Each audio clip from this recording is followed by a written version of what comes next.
Evening all. I want to talk about an issue that has been brought to my attention recently. There are some political commentators who've been postulating the idea that there might be a second American Civil War, or at least a armed citizens' uprising against the incoming Democrat administration, and also the massive overreach of the big tech cartels in controlling free speech and free expression. Now, I don't think such an armed uprising is going to happen, and even if it did, I think it would lead to disastrous consequences that won't bode well for what's left of America's freedom. I think the backlash would be enormous. So here I am with my Get Real, Think Things Through hat on, addressing the issue of an armed citizens uprising. Speaking of the big tech cartel, I have to preface what I'm about to say with a disclaimer, and that is I do not support any armed insurrection attempt against the US Republic and its constitution and its administration. I think opposing the incoming Democrat administration and also opposing big tech can be done with reasonable, non-violent, civil activism. So I have to preface this in advance. I'm not advocating or defending an armed citizens uprising. So with that out of the way, I'm going to address what I think are the problems of this idea. The first one being that the premise is that there are millions of firearms in private hands, private ownership in the United States. This is true, and therefore the conservative and centrist citizens of the United States have the weaponry to do such a thing, to rise up and oppose the government. Now, to be fair, some of the people who've been saying this haven't advocated for that this should be done. They think this is going to happen. They think that the American public has no other means left at their disposal, so they are going to be forced into an armed uprising. I disagree. But the main problem is that, yes, that there are millions of firearms in the United States. Most of them are handguns. And you've got to think, why do the citizens of the United States own firearms? Well, the vast majority own them for self-defense, self-protection. That's why handguns are particularly popular. You can carry them around, you can keep them in your home, in your car, on your property. And if any criminal, they are owned usually to protect someone's themselves, or their families and their property against criminals. That's what most handguns in America are owned for. There's a section that also own them for sporting reasons, that they go hunting or they do target shooting. Some of the people that have longer rifles, semi-automatic rifles or bolt-action rifles, have them for that purpose. But in the main, they are used for self-protection. So this is a defensive mindset that American firearms owners have. They're not thinking, I'm going to own this weapon so I can attack. They're thinking, I'm going to own this weapon to protect myself, my property, my family. And then when people talk about, oh, there's going to be an armed uprising, that requires a shift in attitude and motivation to go from I'm just protecting myself and my property to I'm now going to attack the government. So that brings me on to the next problem. So let's look at another reason why I don't think this is going to happen, is that the idea that the population is going to spontaneously rise up and form these kind of ad hoc militia bands. How's that going to happen? Where's the leadership? Where's the coordination? Now, in the case of the American Civil War and in the English Civil War,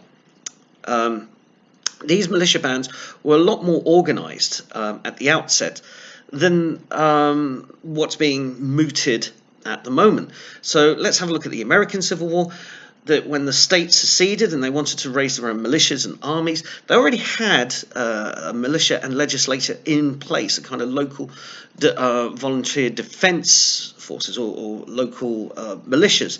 And so they could raise that. They had that infrastructure. A leader would be appointed. In the case of the American Civil War, there were a lot of these new regiments that were formed out of militias and out of volunteer units. A senior officer like a colonel or a general would be appointed. Now, a lot of these weren't full-time professional soldiers. These were people who mostly had some kind of military experience. So most of them would have gone to West Point as young men, served in the US-Mexican War of 1847-1848, then went back into civilian lives after that war, and then reactivated their commissions 13 years later. That was where most of the senior officers in the American Civil War came from. So already there were these things in place to create these militias, and of course the seceding states seized federal and state arms depots that were already in place, and they were able to form these regiments. In the case of the English Civil War, local gentry and aristocracy would raise the trained bands, as they were, or raise these regiments from citizenry and subjects that were living on the land that were under the aristocrats' watch. So that's how they were able to raise these regiments, and that was because of leadership, because there were leadership and cadres in place to do that. That's not what's being mooted here. It's just some kind of spontaneous uprising without that kind of organisation, and just a loose rabble is not going to win. It's just not going to win. It's not organised enough. That brings me to another point. So, in this theoretical armed uprising, who are they going to target? These are conservatives, centrists, rank and file, ordinary American people who love their republic, love their constitution, love the American way. Apple pie, white picket fence, all that kind of thing. So who's going to be their target?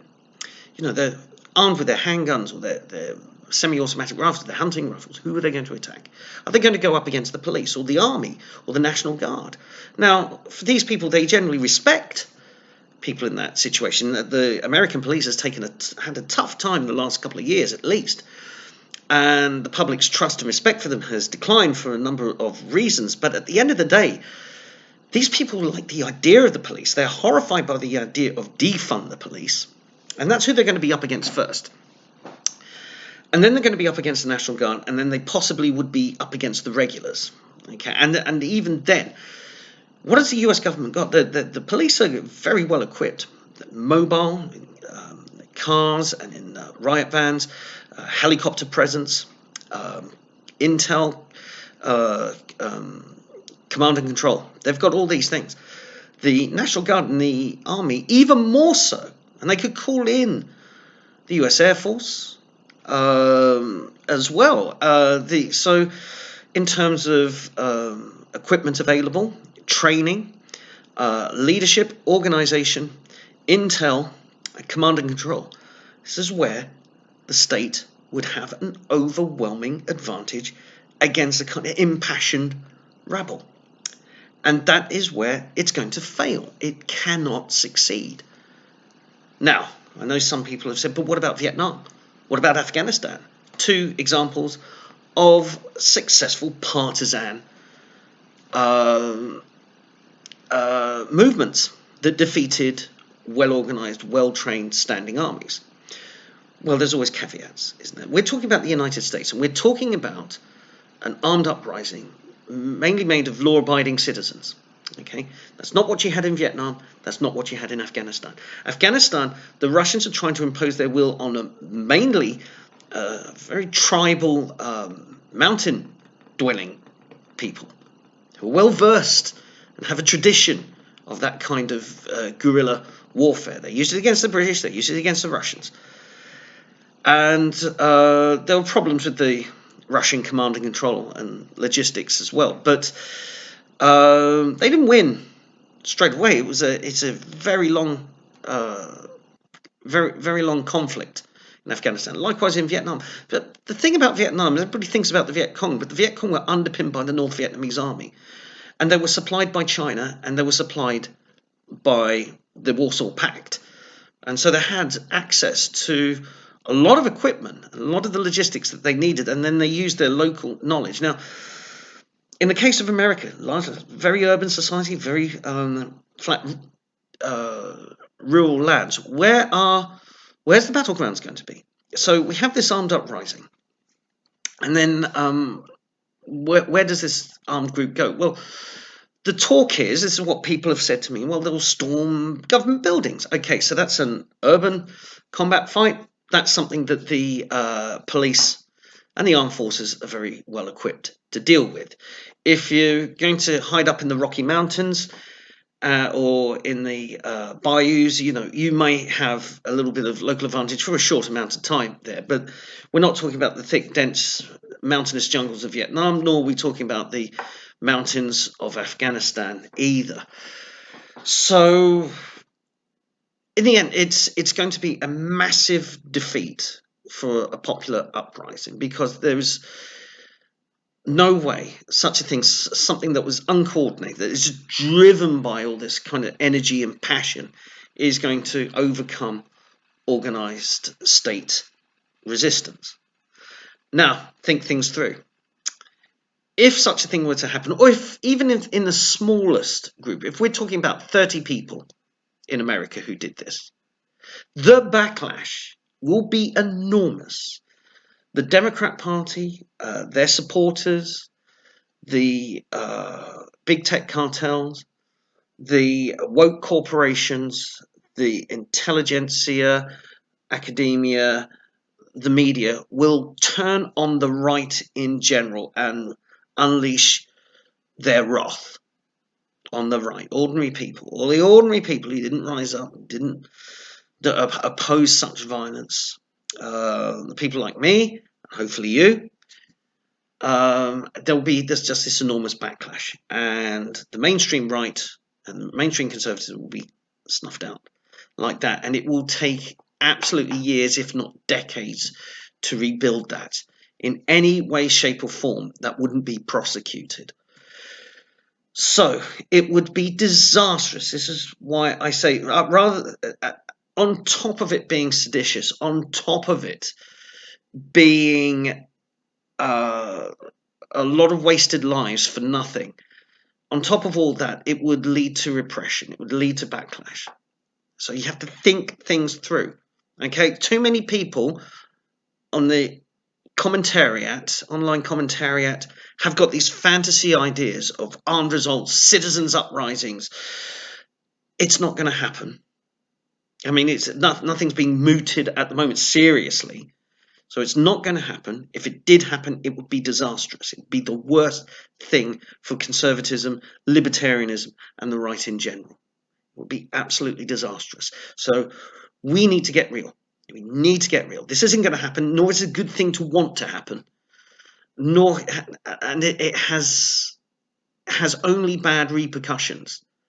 So my call to everybody is, and I'm going to be outlining this in videos to come, is that we need a realistic strategy that defangs the radical left and pushes the needle. I'm going to do a video about this, but it's the idea of the ideological dial.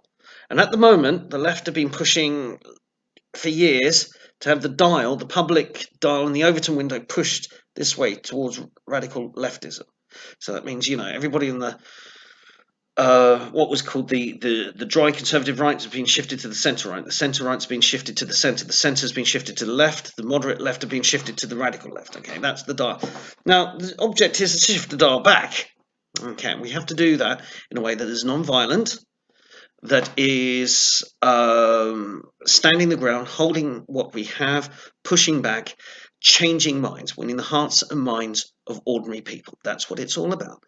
So I'm going to be talking a little bit more about how we can get real and come up with realistic and credible ideas to do this. I have quite a few, but I'm just going to do shorter videos more often on this topic. And the first one is quit murder fantasy land.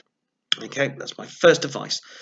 So we have to get real and think of ways of shifting the dial. Okay, back towards the right without violence. See if we can do that.